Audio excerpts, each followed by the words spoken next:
Why do you think Justin Trudeau said what he did? He could have waited for the investigation to end. He could have given proof. He could have also handled it diplomatically. Instead, he made this statement in Parliament. It's a dramatic move. It's also a political move. Trudeau wanted this issue to blow up. He wanted the attention and the coverage. He wanted this clash with India. The question is why? After all, India is not China or Russia or North Korea. We're not talking about some rogue state or a Western rival. We are talking about the world's largest democracy, also a very important Western partner. Why did Justin Trudeau make a spectacle out of this? To answer that, we need to understand Canada's politics. Basically, two things about it. Their last general election was held in the year 2021. Trudeau's party emerged as the biggest party in Parliament, but they were short of majority, around 10 seats short. That's when Jagmeet Singh entered the picture. Now, Jagmeet Singh is a self-declared Khalistani. He leads Canada's New Democratic Party. Thanks to Jagmeet's support, Trudeau became Prime Minister. If he leaves, Trudeau leaves. He will be out of power. Do you see why that's a problem? Justin Trudeau needs the support of a Khalistani leader to stay in power. So is it really surprising that he shields Khalistanis? That's one reason, the poll arithmetic. The second reason is the Sikh vote in Canada. Around 2.1% of Canada's population is Sikh. It is the fastest growing religious group in the country. Today you can see Sikhs in top positions in government, in the corporate sector, even in Canada's armed forces. Not all of them are Khalistanis, and this distinction is very, very important to make. Most Canadian Sikhs are well-meaning, rule-abiding people. The problem is, Canada's leaders have got it wrong. They think Sikh equals Khalistan. So what do? They ignore or support the Khalistani elements.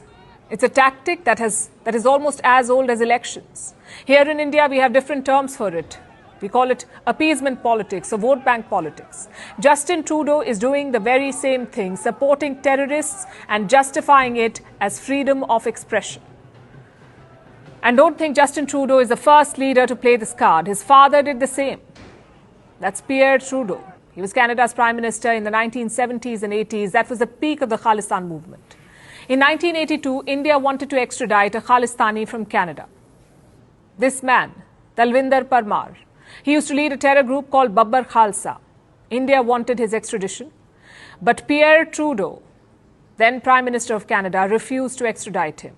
And the decision made no sense. Both India and Canada are Commonwealth countries, so technically extradition should have been easy. Then why did Senior Trudeau refuse? Reports say because India was not deferential to the Queen of England. I wish I was making this up. You see, India considered the Queen to be the head of the Commonwealth. Canada considered her to be the head of state. And this difference apparently irked Pierre Trudeau. So no extradition of the Khalistani. It would prove to be a costly blunder. In 1985, this same Talvinder Parmar planted bombs on an Air India plane. 329 people were killed. Until 9/11, it was the worst aviation attack. Canada let that happen. Their official investigation has confirmed this. It talked about error, incompetence, and inattention. I'll repeat that. Error, incompetence, and inattention.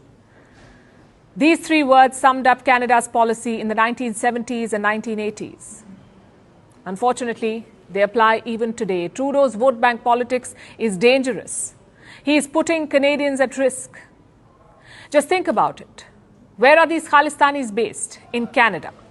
Where are they holding their so-called referendums? In Canada.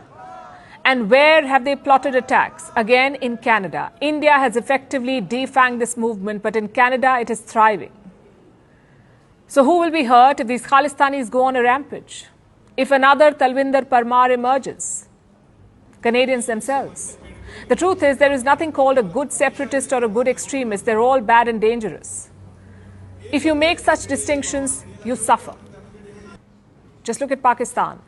They took Canada's strategy to the extreme. They funded and armed anti-India elements. And who is suffering now? The ordinary people of Pakistan.